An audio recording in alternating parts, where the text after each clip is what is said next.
All right, jury has left for the night. Now, Mr. Stewart, you had mentioned, and you are correct, you don't, quote, have a dog in this fight, unquote. You're free to go, you're free to stay, your choice. Just don't do it in the middle. I understand. Okay? We're ready now for, it's your motion then? It is, Your Honor. All right, would you make it? Motion to suppress identification. More specifically, the in-court identification today of... Speak up, I got a fan on. Well, not only the in-court, but any identification in regards to my client. Be it by photograph, in court? By photograph, in court, by Skype. And basis? Give me a legal basis. The legal basis is wrought throughout the discovery in regards to his inability of what he addressed in regards to the detective, that he wouldn't be able to pick him out of a photo lineup, that, just making sure he's not in here, a substantial height difference. Not only that, but by the only person that we know absolutely is sober, his best friend Coolidge, who enters the garage, who says he's the first one to come upon the scene, and says he's slightly shorter than my friend Marcus McKenzie, so I would say he was 5'7", 5'8", because Marcus is 5'10". And so, based upon his own statements, his state of mind in regards to his medical records, where he's confused at times with sometimes repetitive questioning, slurred speech, and smells of alcohol. I'll ask him about a .233, or if he knows what his BA is, but I plan on finding someone to bring in regards to the 233 megagrams per deciliter, which I think is a .233, and the fact that he was never offered a photo pack, and not only that, but since the last trial a year ago, he was never offered a photo pack in regards to my client as well. And he also made the in-court identification when he had described the person that was next to him as just a little bit shorter than him, dreads and scruffy hair. So there was no way, when Justin looked basically the same as he does today, that he could have made that identification based upon the limited memory that he had, being drunk that night, having drank whiskey and beer by his own account, in order to make any type of accurate identification, whether in court, out court, or in photo pack, by his own admission. Ms. Fox? Your Honor, I guess, first, Mr. McLeod had asked me, that the victim's parents had wanted to sit in here, but asked me to have them excluded. I'm not calling them. I don't see how they would be a witness of any sort. And be that the case, I would just like that on the record as to why it's an open court. They're entitled to be here. They can be clearly admonished not to give any information. Well, My defendant's mother, go ahead, I'm turning that off. earlier today, overheard their conversation where they contacted their son, and probably at the beckoning of Crystal, because she wanted him here as quickly as possible because we were scrambling and we're 11 o'clock and he wasn't going to be here till 11:30, that she heard a conversation that said, yeah, they're talking about something about the photo, that they want to get inside a court. Yeah, just park on Liberty Street. Get up here as soon as you can. But they're gonna have some type of hearing possibly about the photo, and I'll tell you more about it when you get here. I'll meet you downstairs and I'll tell you more about it when you get here. So I'm not sure, because when they were sitting in here and I didn't even think about it, we're having substantive motions being heard, and we're talking about height differences. We're talking about the immutable characteristics of someone, and we're talking about the things that Marcus McKenzie got wrong all the way along until my client stands up and he points at him. So, I think it goes to the veracity of, what conversation you have with your parents. And I don't know if they're out there talking right now saying, hey, we didn't talk. I don't know the answer to that now. But I'd rather Marcus actually be in here and separated from his parents, because we got very in-depth into the articulation of why that in-court identification was incorrect, which led to the severance. Mm-hmm. And they don't, did you admonish them not to talk to them about testimony? Did you have any? I'm not on the stand right now. I'm not going to answer that, but I will say Well, that. I'm just asking, as a professional courtesy, I'm just asking. I'm not putting you on the spot, I'm just... Absolutely. Let's get to the substance here, okay? Give me your response to his motion to suppress. Your Honor, clearly I did ask him to call and have him here right after school. When I originally had prepped with the victim, I told him I probably wouldn't need him here before 12:30 or 1. I'd call and let him know for sure. I think that's what that phone call was. And he may have asked, why do I need to be there earlier? Something with the photo ID, something about an identification, I don't know, get here. And that's something clearly that he's going to know about anyways. I need you here for a suppression hearing. We're going to have a suppression hearing by identification. I haven't heard any... I'm not finding any bad faith on the part of his parents. I'm not alleging it. I don't think you are either. I think you're trying to prevent something that's not curable Right. once it happens. If his So, parents want to sit in here... do we want to go ahead and, you want to put him on the stand? Yes. Okay, why don't we do that? If you can call Marcus McKenzie, please. And not to be goofy, but Just making sure this wasn't that... he's a big boy. Throughout the He's trial. 21 at least now. He doesn't need his parents in there holding his hand. He can come in They and... can come in here. Well, their parents are in there holding their hands, so I think the victim... I believe his parents can come in here as well.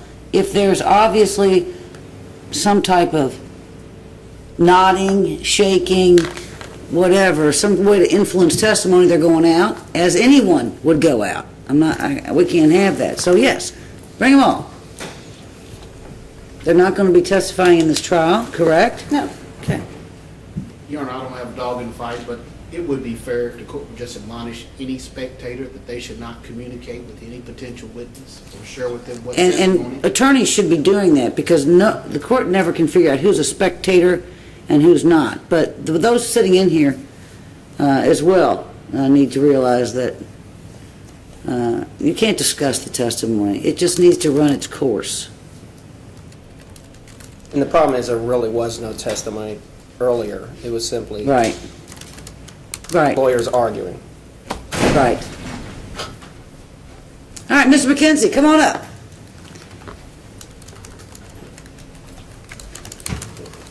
Let's see. Have a seat in the witness chair. You've been in here before.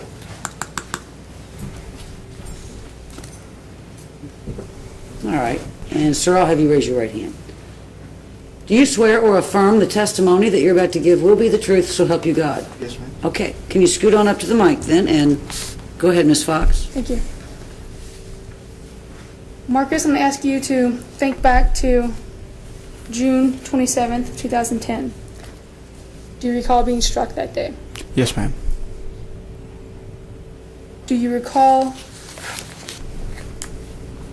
walking into the parking garage that evening? Yes, ma'am.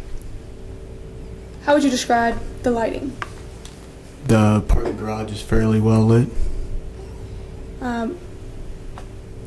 Would you agree that the common areas where people walk are well lit, or would you say it was something different? I would say that it's fairly well lit.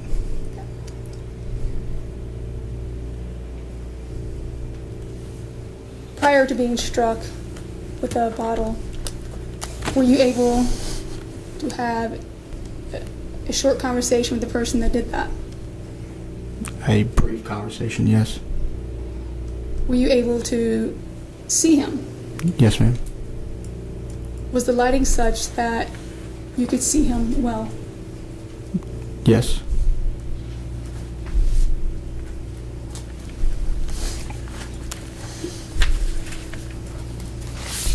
How long would you say this interaction took place? I would say not even a minute, but 2 minutes. So, would you say it was a short period of time? Yes, yes. And After it was over, did you give the police, specifically Detective Smith, were you able to describe the person that hit you? Yes, ma'am.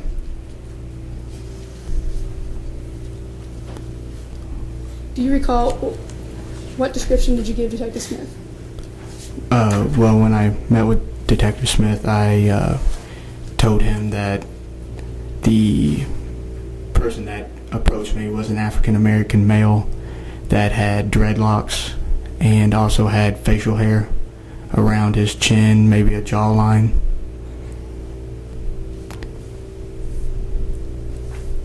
Do you recall commenting as far as his stature? How was his build?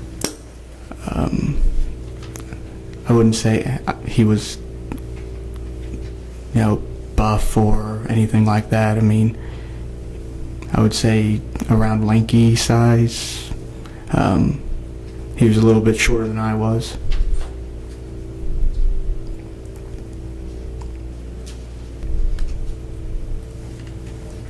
And do you recall having this conversation with Detective Smith? Yes, ma'am.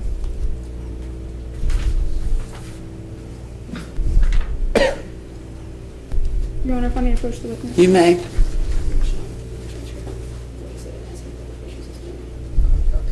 Well, you have to ask him first, and he can't remember. I did. Did not remember what Oh, he said. that's right. What page are you on, Crystal? I'm working on that right now.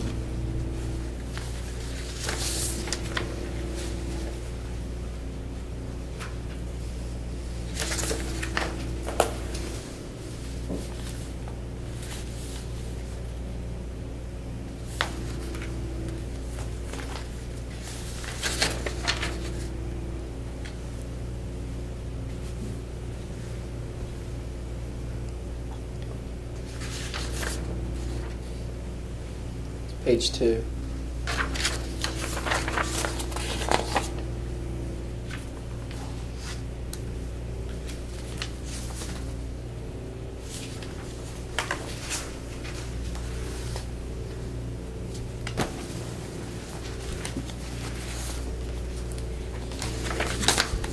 So you look at page 2, and I believe you go into it again within the last 2 pages of this.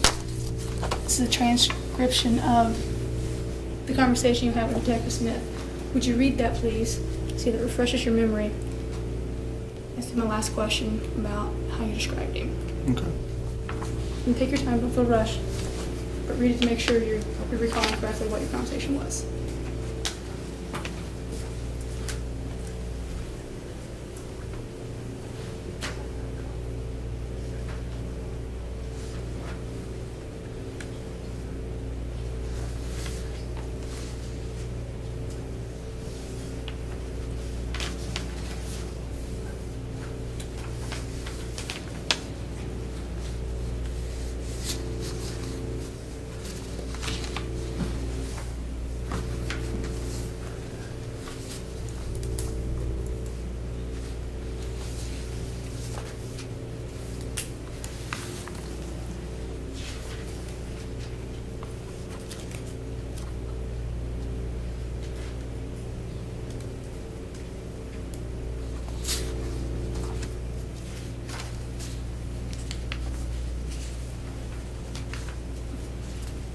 Okay, so when you spoke to Detective Smith, what were you able to tell him about the person who struck you, his stature? Did that refresh your memory? So, the size, how tall he was? What did you tell him about that? Well, I told him he was a little bit shorter than me. I said he was 5'7". And as far as his build?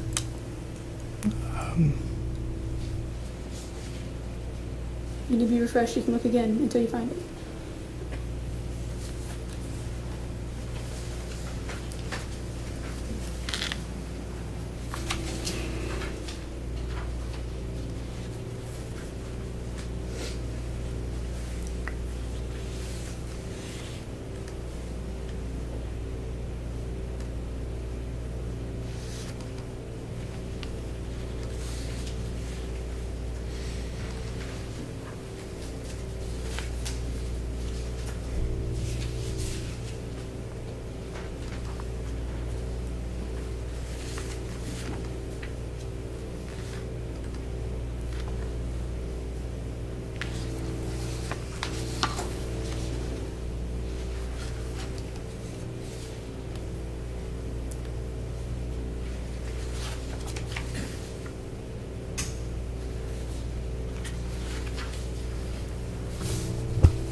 I'm looking right now for it.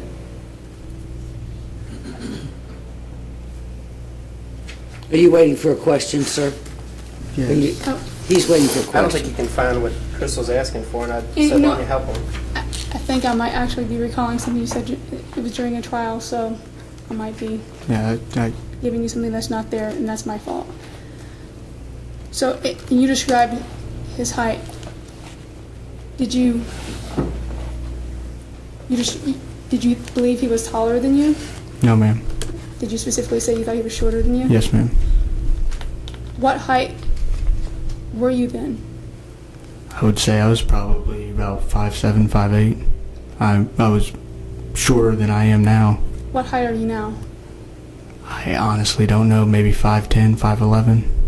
So you've grown substantially since Yes, ma'am. 2 years ago. And during this altercation with the defendant, did you have your attention focused on anything else? No, ma'am.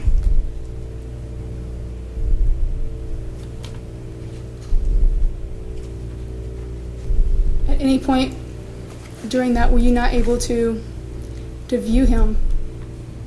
No, ma'am. The entire length of the altercation, I could view him the entire time. And were you able to give the detective details such as what type of hairstyle he had? Yes, ma'am. And what type of hairstyle did he have? He had dreadlocks.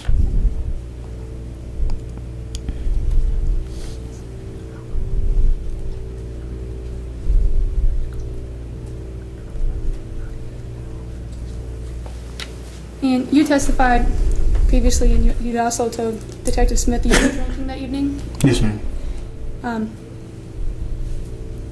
At some point in the evening, would you say or agree with the fact that you were drunk? Yes, ma'am. And you'd also testified that you'd taken a nap. Is when you went to the garage after the nap or before the nap? After. How would you say you were affected by alcohol at that point? I would say that I was still intoxicated, but not as intoxicated before I fell asleep. Do you feel that your level of intoxication in any way would impair your ability to accurately recall or see the person that you were having a conversation with? No, ma'am. When I came to in the hospital, I described what the individual looked like to my father, and that was the same way that I described him to the detective afterwards, 2 days after. No further questions? That's right. Well, Mr. McKenzie, you were intoxicated that night. I mean, you stated you drank beer and whiskey, is that correct? Yes, sir. So you're doing shots of whiskey? Yes, sir. Okay. And let me make it clear that they weren't mixed drinks, they were shots. Yes, sir. Okay. Now, you're intoxicated enough that when you take a nap, if that's what you want to call it, you had stated earlier as well when you testified that there was 15 to 20 people inside the apartment at a party that you went to. Yes, sir. Okay. And so your nap is deep enough, or whatever you want to call it, is deep enough that you don't realize that 15 to 20 people have already left the apartment. When you wake up, there's no one in the apartment. Is that correct? Like I previously stated, I was exhausted, so it was fairly deep sleep. Okay, did the hospital ever tell you what your blood alcohol content was? Yes, it did. What was that? I do not recall. With 230, did they give it to you in like a breath type of blowing, or did they say 233 milligrams per deciliter? I don't know. Did they say you were 2 or 3 times over the legal limit? Did they give you any clue whatsoever? I was just told the number. I wasn't told the number by them. Okay, you were drunk enough that you don't remember, though, whether there was 1 or 2 people around you. Is that correct? I said that I was more focused on the individual that I was having the conversation with. But you don't know whether there's actually a second person or not. You make that clear to the detective. Yes. Okay, so there might be an invisible person there, just maybe a hallucination, and then someone that you describe as 5'7". Is that correct? Please restate the question. Well, you're intoxicated enough that later on, although you see these details and you have a height description and a scruffiness and dreads, you don't know whether there's actually a second person or not. You can't even recall whether was that just a dream, Your that Honor, there's a second person there? I'm going to object to this line of questioning. We're here talking about identification of his defendant, not this other person that he's now going off on a tangent about. But I don't think it's about the other person. I think it's about his state of mind or his physical presence, so. That's correct. Overruled. You don't know. You don't know at that point when you're talking to this detective whether there's a second person or not. Right? I said that I mean, I can show you the transcript. It's in front of you. I have it in front of me. I mean, you remember that, right? I remember I said that there was possibly another person, but like I said, I was focused on the individual I was talking to and not the person that could possibly be there in the background. But you would certainly be aware if there's a second person. You'd be concerned about that because things, and let me get back to it. You said the event happens very quickly, and you say possibly a minute. You simply don't recall, right? I mean, it could be a minute. What? The length of the altercation. The meeting and the altercation. A minute or two. Right. Okay, so at the least a minute and possibly 2. Is that correct? Yes. Now, have you talked to the event about, with your friend, Mr. Coolidge? Have I talked to him about it? Yeah. Yes, we talked about it. Okay. And Mr. Coolidge, when he testified at trial, he doesn't drink at all. Does he still not drink? Is he? Objection. Basis? Relevance he's going into, does his friend drink or not still? And why his friend testified to at trial. It has nothing to do with what his state of mind is, which is why we're here. Where are you going with this? Because his friend corroborates that there's no one else around him. So the second person doesn't exist. And Your Honor, with And that he's 5'7" or 5'8" as well. Well, because he can come. I know, but this is about his perception at the time and what he said to the detective, and then comes in and says it's him. Right. So sustained. Okay. When you're at the hospital, would you consider yourself intoxicated, mediumly intoxicated, or very intoxicated? Well, like I previously stated, I don't remember anything from the end of the event. I remember bits and pieces from being loaded up into the stretcher, and everything is fuzzy since then. Well, past then. Well, you talked to your father, though, and gave him the same description. Is that correct? This was several hours later. Okay. So you don't know whether you were confused at times with some repetitive questioning, which your medical records show? I don't understand what you're... Your medical records, if I can approach, Your Honor. And the things I'm getting at are highlighted. I'll mark this one. Front tabs. Questioning. Slurred speech. Smells of alcohol. And then your medical records. Do you have any reason to disagree with that? I was intoxicated. Okay. I mean, if you ran into someone, if a friend of yours was repeatedly asking questions and doing things and slurred speech and smelled of alcohol, would you think he was intoxicated? Your Honor, objection. They also found that he had a concussion. I don't think... Well, court can, he's not a doctor, and neither am I, neither are you, neither are you. So that being said, if you're trying to get his perceptions, ability to observe, recall ability, I'm going to allow it. Yes, That's how we're... that's what I'm trying to get. All right. But there's no doubt today, and you've never wavered from the fact of the height of the person that attacked you. I said that he was shorter than I. Right, and 5'7", or around that size. But I mean, at the same time, I probably couldn't guess your height. I would probably be off. No, you guessed it. At trial, you guessed it. What? Did, I stood up next to you, and you guessed it. Do you remember that? I don't you said remember. You're my height. You're 5'10". but that's standing next to me, right up against me. Well, I think we actually stood apart, and I stood to your left, just like you had described how the assailant was there. Do you remember that? That happened, yes. Okay. Well, I don't want you to guess. Now, you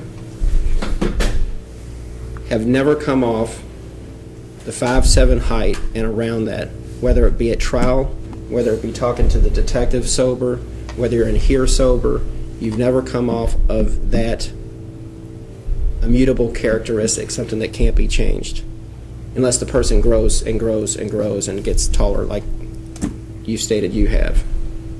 Is that correct? I mean, you're sure about that before it was lights out.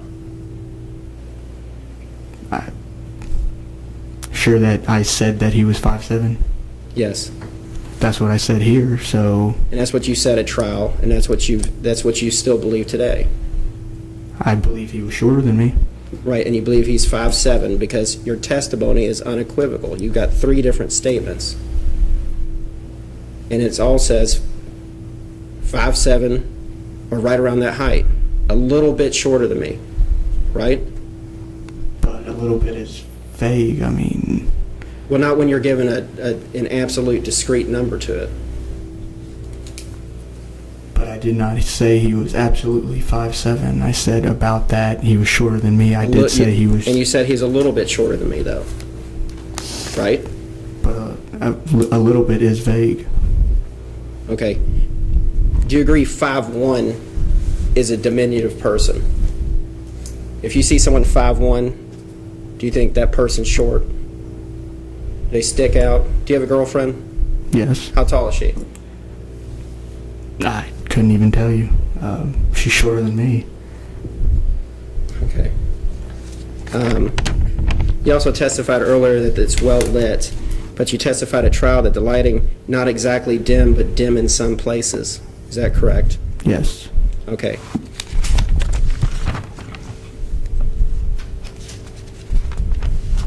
Your testimony isn't changing now that the person that was there is not at least 5'7" or in that range.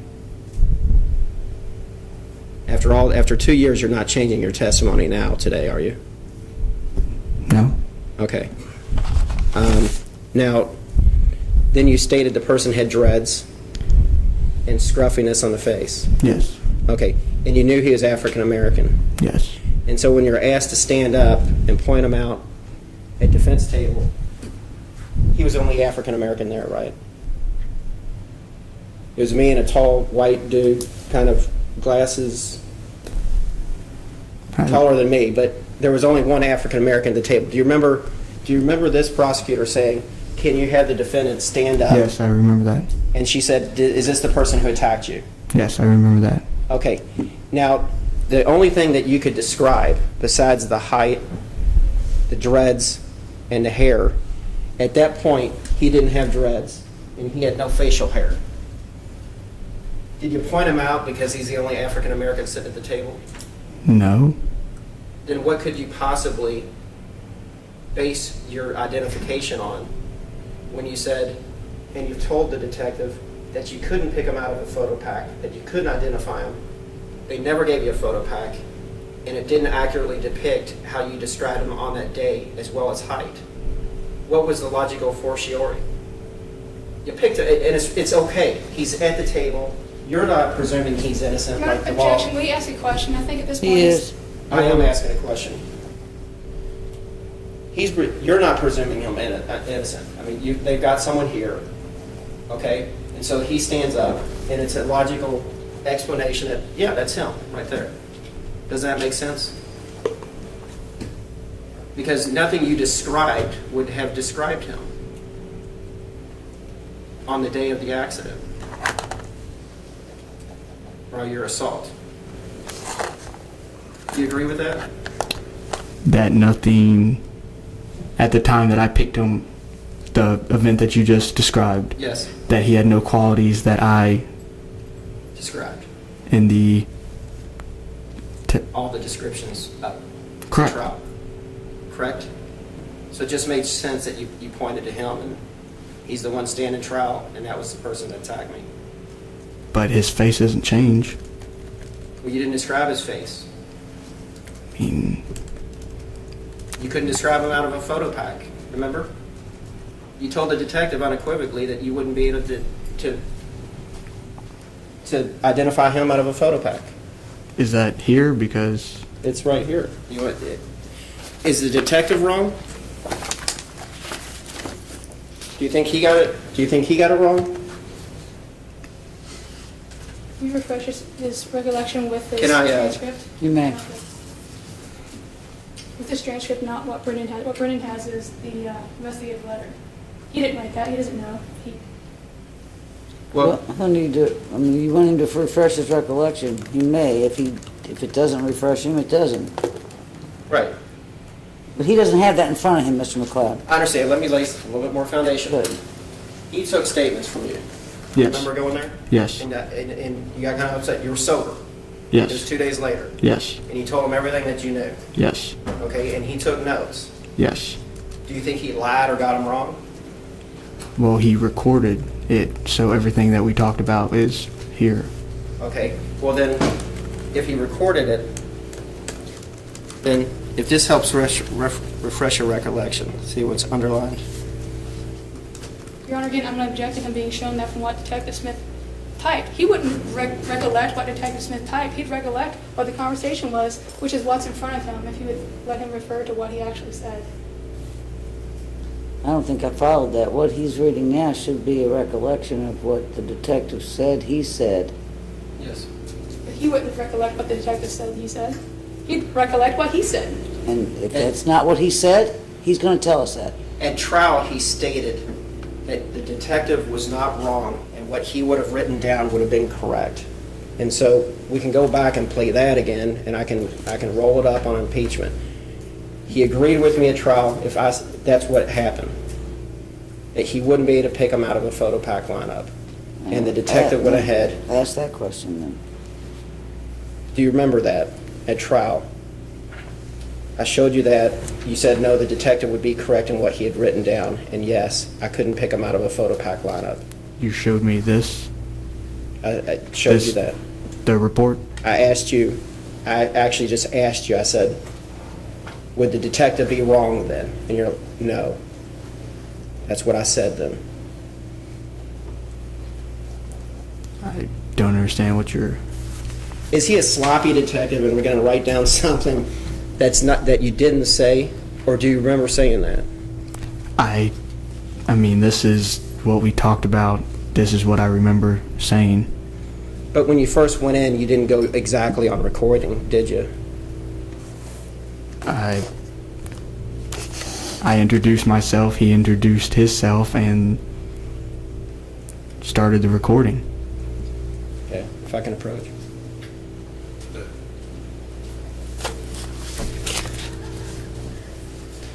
Is it sure? It is.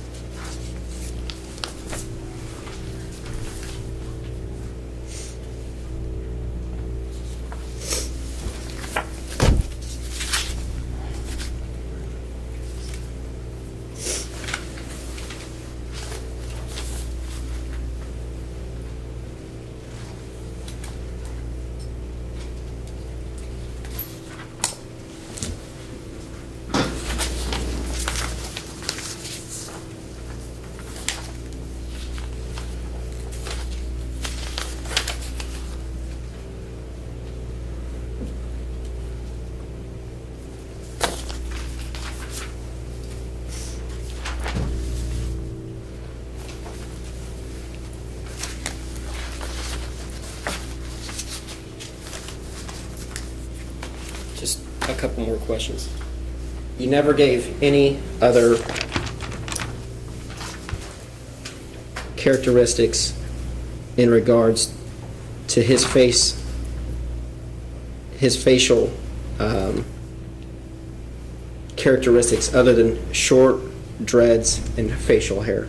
Is that correct? That is correct. Okay. Now, earlier today, did you have a conversation with your parents? Yes. Okay. And did the conversation talk about what was going to transpire possibly inside of court today? Your Honor, objection. If he has an issue with that, I think I know where he's going with this. It's a completely separate deal. We're talking still about what happened that night. He's going off on another tangent of what kind of conversation he had today with his parents.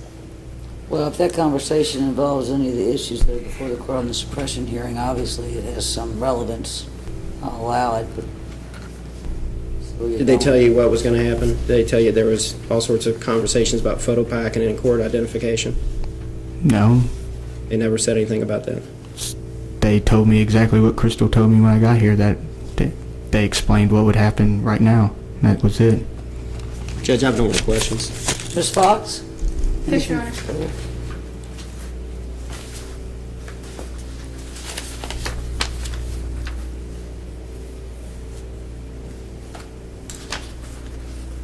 Marcus, are you willing to concede that when you spoke to the detective, you had recently suffered a head injury? Yes, I did. And while speaking to the detective, did you volunteer or were you asked to give a number as to what shorter than you meant? No, I just said shorter than me. At some point you did give a number to Yes. how tall you thought the defendant was. Yes.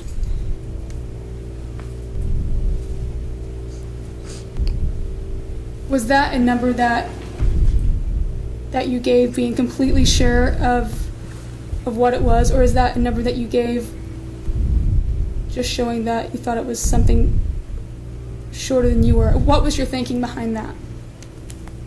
Something shorter than me. I mean,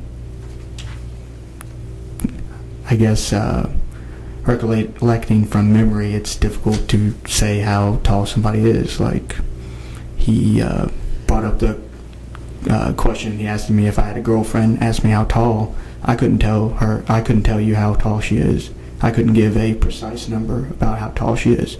But if she's right beside me, basing it on my height, I could give a rough estimate of to how tall I think she is. But given right now, she's shorter than me.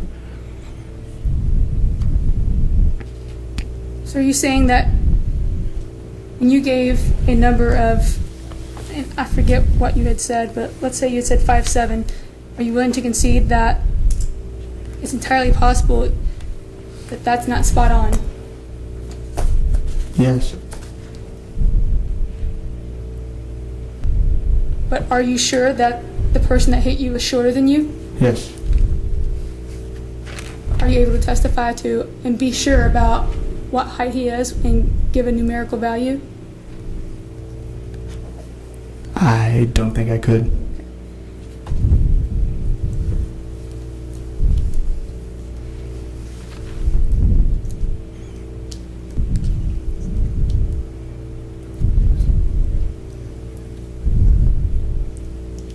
And when you testified about taking a nap and waking up, and that's when you went to the garage, how many hours had you been awake previous to that?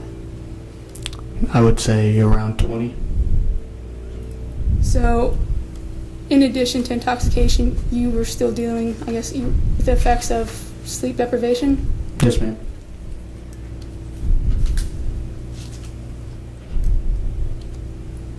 Nothing further. Any recross? Yes, Your Honor. You stated you couldn't just guess someone's height if they're not standing right next to you. So you have no idea how tall your girlfriend is. That's one, right? Correct. If she walked in and stood next to you, she would. You would know how tall she was. You'd be able to give a roundabout. Basing it on how tall I am, yes. Okay, based in the garage, the person standing in front of you to your left, he's in front of you. He's next to you, right? Yes. And so you gave an accurate description of 5'7". That's what you told the detective, and that's what you told the last jury. Said that he was shorter than me. You said he was 5'7" or around that height. He could have been taller than 5'7". Or he could have been shorter. Yeah, but you're not going to be 6 inches off, are you?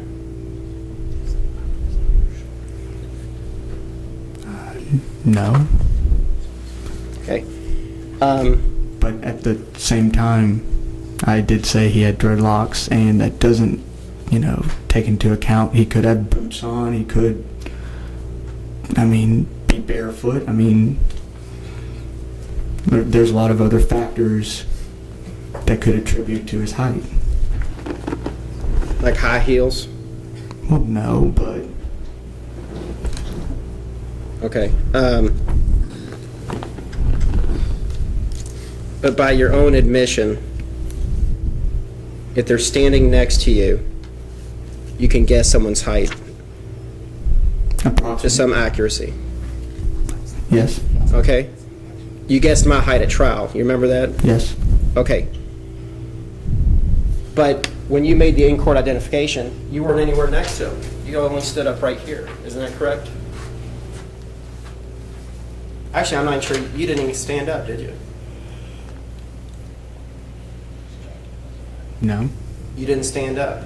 So the prosecutor just asked this defendant to stand up. He's the only African American at the table.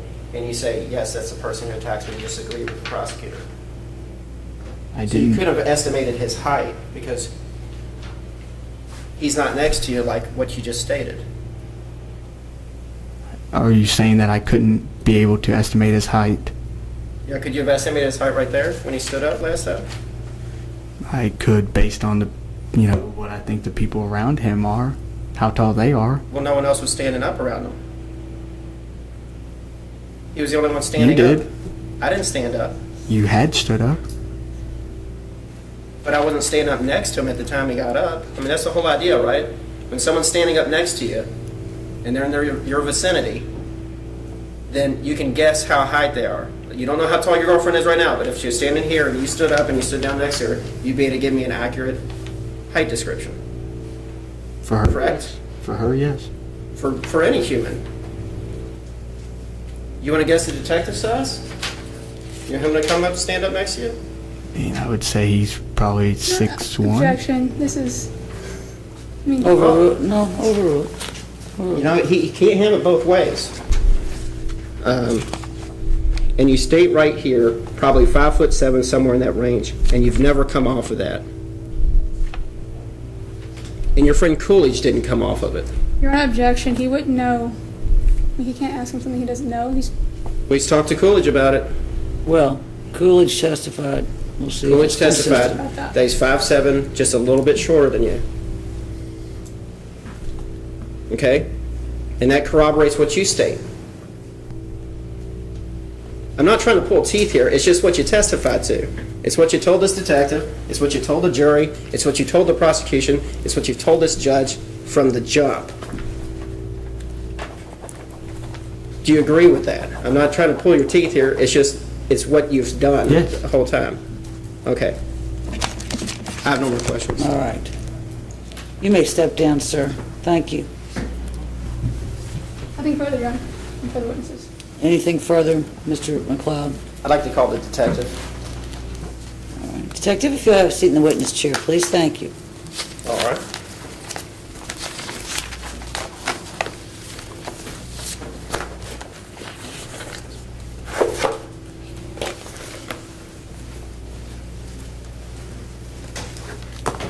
You swear or affirm the testimony you're about to give will be the truth, so help you God.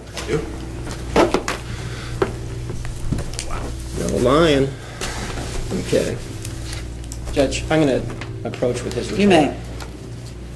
Detective, when you make your reports, you make sure they're accurate. Yes, sir. And in fact, your profession, everything depends on how accurate you are and how dependable you are. Correct. Okay. I've got this underlined right here. Would you have embellished or made that up? Or did that come from McKinsey, Marcus McKinsey's? Well, Mackenzie Madeline. I would have written this directly from my recollection or from a tape statement. Okay, and your recollection would have been, you wouldn't embellish, right? Correct. And so, when he states, he only remembers seeing the above-listed suspect, but did not believe that he, Mackenzie, could pick him, the suspect, out of a lineup. Do you disagree that that's what you recalled and reported? I do not. I'm sorry? I do not disagree. You're right, you agree with that? Correct. Okay. And you stand by your report that it's accurate? I do. Okay. And when he first came in, do you normally have a conversation like a rapport and you talk to people and then you finally go on recording? I usually start it pretty quick so we're not asking repetitive questions. Right, but if that's nowhere in the transcript and that's something you recall directly afterwards when you created your report, Yes, sir. is that correct? Yes, sir. I have no more questions. Any questions, Ms. Fox?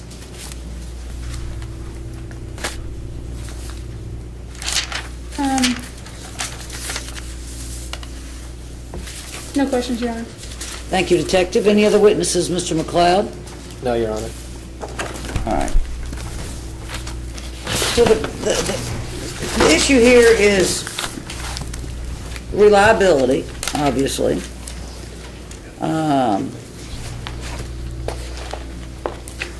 And that, obviously reliability on any in-court identification. Now, the Commonwealth handed me a lot of cases. Most of them are outside this jurisdiction. One is an unpublished Kentucky case, which frankly is fairly on point from a factual standpoint.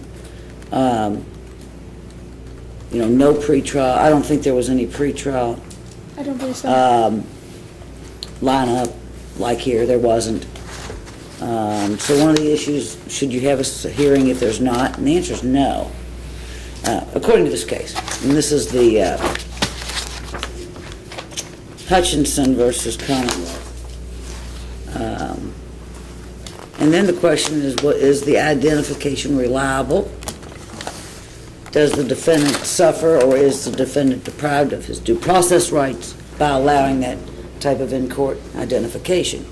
So it really becomes whether or not Mr. McKenzie's in-court identification is reliable. And to get to that, you have to look at what he said then, what the circumstances are now, and in the interim, we also have our first trial. So, that being said, did you want to add to your argument then, Mr. McLeod? Well, Judge, I think it's apparent. One, by his own admonition, which is new testimony to me, someone standing next to him, he's accurate at determining height. He never stood up. My client stood up out of the blue. No one else is standing around him. He's the only African American at the table.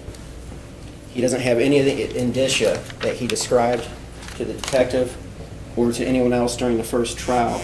The scruffy hair, the dreadlocks. He looked completely different on that day. I think it's only logical. He pointed at the person within seconds because there's two white people sitting at this table with an young African American guy. And Wouldn't I'll be a devil's advocate here, wouldn't his interview with the detective, his prior testimony, and frankly what I assume is going to be his current testimony, wouldn't that be fodder for cross-examination? I mean, wouldn't you be able to impeach him on all the grounds that you attempted to impeach him here? yeah, I think mean, that's what... so the question then becomes, your client's due process rights are not infringed. Well, in a devil advocate capacity, when I'm fighting out of the corner because I've got someone who's clean cut, fairly articulate, is going to play somewhat sympathetic to a jury because he was injured. He was terribly injured. He's terribly injured, and we've never dodged that. I mean, it's not something like we don't believe your injuries. For him then to come in and to be able to identify him when he said the only time he's ever seen him before is at prior pretrial conferences, I think it's tremendously prejudicial. And again, nothing that he described that would have given him the ability, and not only that, but by his own mental procedure, that if he's standing next to someone, he can guess someone's height, were present at the time that Crystal asked him to stand up. There was no way to measure even the 5'7". He's trying to fight that now. I mean, he's bucking up. I mean, he wants the client. But it was the only person standing there. And so, yeah, I can cross-examine him, and it can go to the weight of the evidence. But I think that makes me shoulder what I can impeach him on anyway, or I'd rather not impeach him. You know, I mean, I think I have a right. He can't identify him. I think I have a right to say the person that you described was 5'7", and my client is 5'1". 5'7" or around there. He's a little bit shorter than me. He's not even saying 5'7". It could be 5'8". It could be whatever. But he can't pick him out of a photo pack. By detective's own testimony, there's none of the facial features that exist at the time he made the description, and he's the wrong height. Well, the features exist. You mean the changeable characteristics? The changeable characteristics. But he couldn't describe, and never was Well, he asked, said higher cheekbones. his facial features didn't change. That's what he Now- said. He's fighting out of the corner. Ms. Fox? Your Honor, when looking at this transcript and from what he testified to how his complexion, he was shorter, he had facial hair, he even said maybe some little line around his chin. And when he made the in-court identification previously, he had not seen the defendant. He had not been here through pretrial conferences. Right, he had never seen him so it wasn't before. I mean, before in court. correct. So I don't think it was prejudiced by that. And also, when looking at the transcript, what he said to Detective Smith, he said a little bit shorter, 5'7", somewhere in that range. This is a couple days after he'd been hit in the head by a bottle. He's not going to be spot on, and that's exactly what he can cross-examine him about if I choose to ask him that question.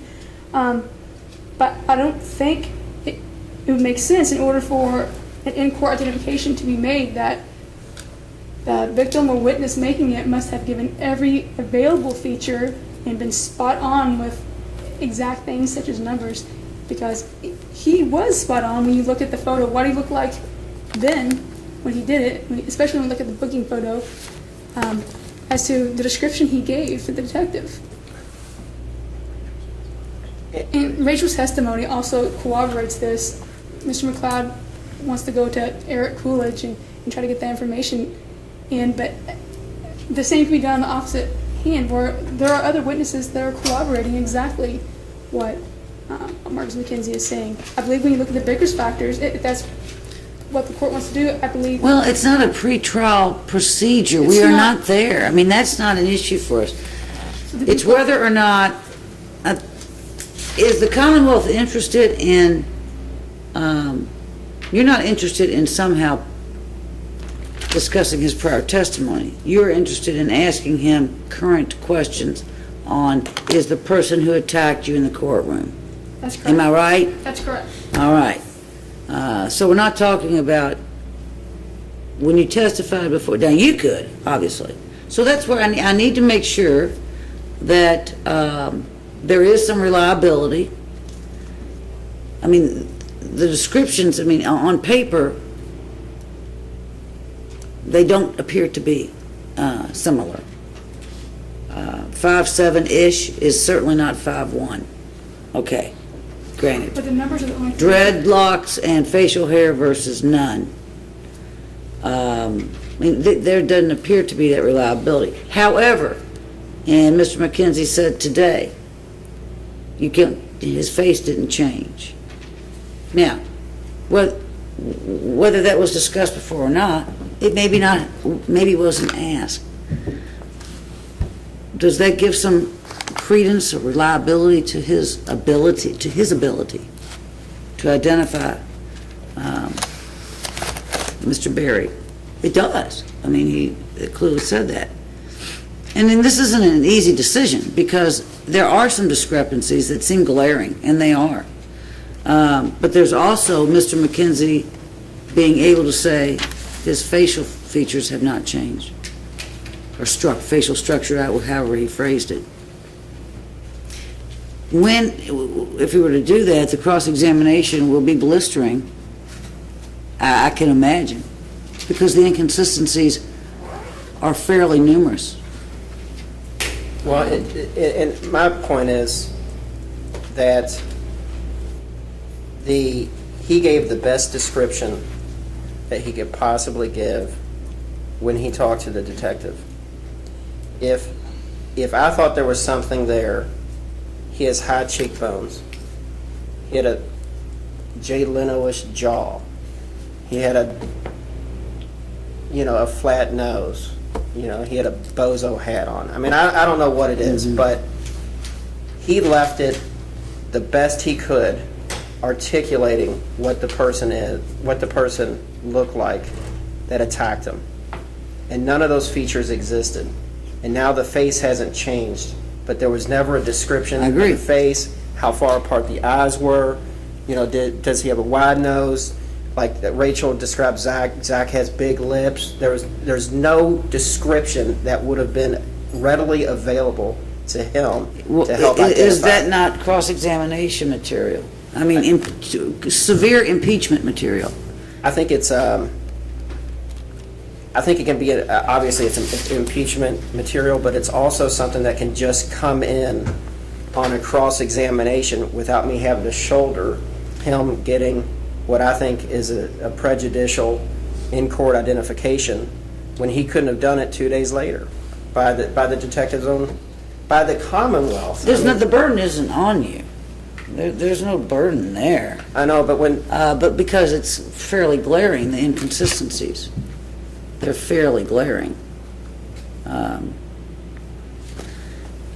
I know this is an unpublished. This is the only case that I know about that's even close to on point, and it certainly supports the Commonwealth being able to allow him to ask him about an in-court identification. I'm going to allow you to do it.